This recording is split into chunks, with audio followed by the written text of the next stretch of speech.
Hello everyone, in this video I will be recapping the chapter 99 of the manhwa called Logging 10,000 Years into the Future. The receptionist asked the woman if she was sure she wanted to stay in the presidential suite. The woman closed her eyes, placed a card on the counter, and as she approached the receptionist, smiled and replied yes. Upon hearing this, the receptionist took out the key to the presidential suite room and handed it to the woman. As she was taking the key, the receptionist looked into her eyes and explained that right now she would send a dedicated person who would take care of serving her and helping with luggage. The blonde woman took the card, turned around, and replied to the receptionist that it wasn't necessary. Upon hearing this, the receptionist smiled. Lu Sheng slightly turned his head, and while looking at the blonde woman, he thought that unexpectedly there was a great master in Bei. He realized that although her energy and aura were slightly weaker than those of Zhao Kangtai and Xia Pingnan, she was also a serious great master. Several minutes later, Lu Sheng approached the elevator. While holding the suitcase in one hand, he put the other hand in his pocket and began to stare at the blonde woman who was also waiting for the elevator. He looked at her eyes intently and thought that right now he should be able to kill her if he used all his strength.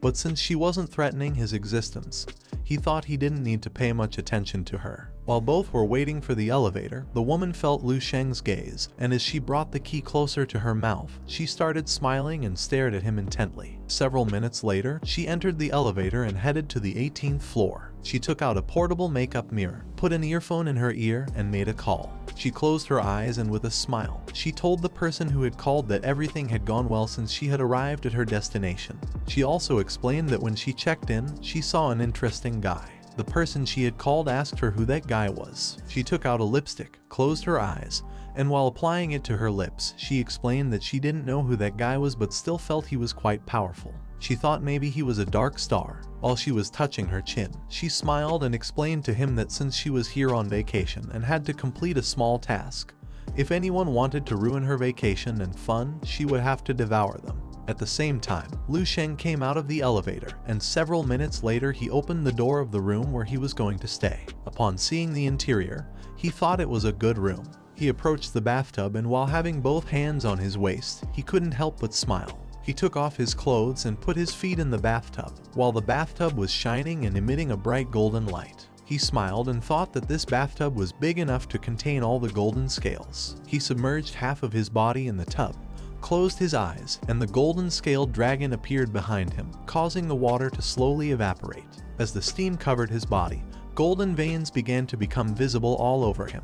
With a smile, he thought that the sensation was good, so he decided to move on to the next step, which was progress. At the same time, the blonde woman also prepared the bathtub, and while she was taking off her clothes, she thought that the little mouse with the gold mine had discovered her and dared to escape. Once she took off her clothes, she turned around and a tattoo with Roman numerals became visible, while her body emitted a suffocating aura. She thought that unfortunately the little mouse wouldn't be able to do it, so she decided to start with her vacation. At the same time, Lu Sheng completed the second stage and obtained the golden immortal body, causing an energy ring to appear on his back and turning the water in the bathtub golden. Several minutes later, Lu Sheng stood up, opened his eyes, and while clenching his right hand into a fist, he invoked a spear with his other hand that was covered in golden energy. He struck himself with the spear, and by doing this, the spear didn't even leave a small scratch on him. He opened his palm, and as he stared at it intently, he thought that now even a master of weapons wouldn't be able to easily break through his defense. While his body was emitting a golden energy,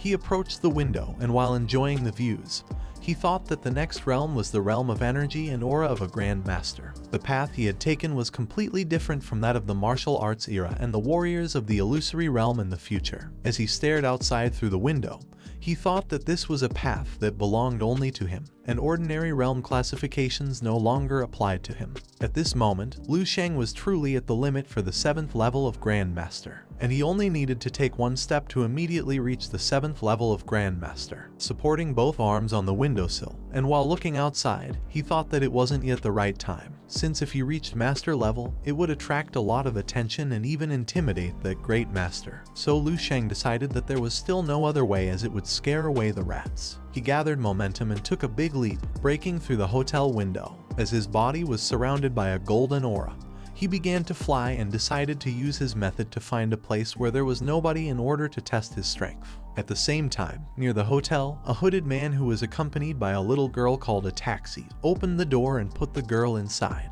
Both got into the taxi. The girl grabbed onto the man's clothes as she felt quite scared. While holding onto the girl from behind with one hand, the man leaned on the driver's seat with his other hand and asked to go to the suburbs of the West District. The driver, who had a Romanian tattoo just like the blonde woman, closed his eyes and responded with a smile that it was okay. Several minutes later, they moved away from the area, and it started to get dark, so the driver decided to turn on the lights. The man who was accompanying the girl looked out of the taxi window and asked her not to be afraid. He grabbed the taxi driver's seat and asked him to stop here, and he also added that he was willing to give him 3 times the money they had given him. In return, he asked him that if anyone asked about an adult and a girl, he didn't have to say anything. The taxi driver stopped the taxi, and while touching his face with his hand, he replied that 3 times wouldn't be enough. The taxi driver removed the skin from his face, leaving the man astonished and wondering what was happening.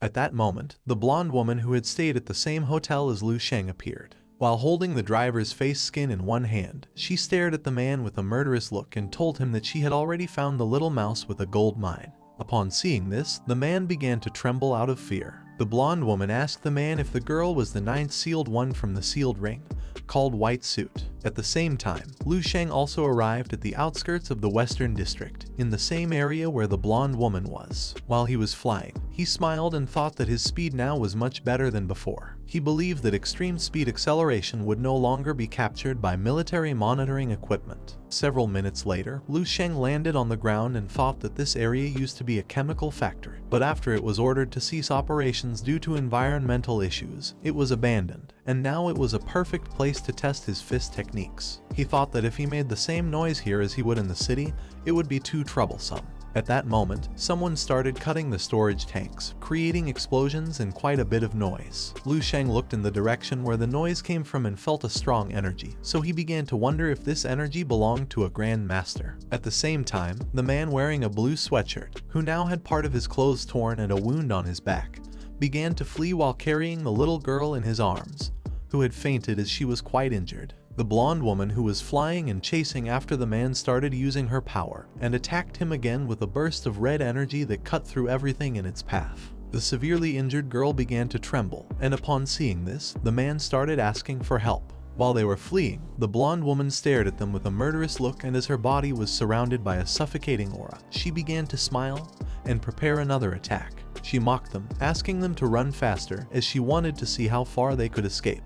Lu Sheng realized who the energy belonged to, and while he was touching his chin with his thumb, he thought it was a coincidence that a middle-aged man and a girl were being hunted in an empty lot in the middle of the night. He clenched his fist and activated his power, causing a golden circle to appear on his back. He stared at the blonde woman and told her that justice would not be able to ignore this. Upon hearing Lu Sheng's voice, the blonde woman landed near him, creating a smoke curtain.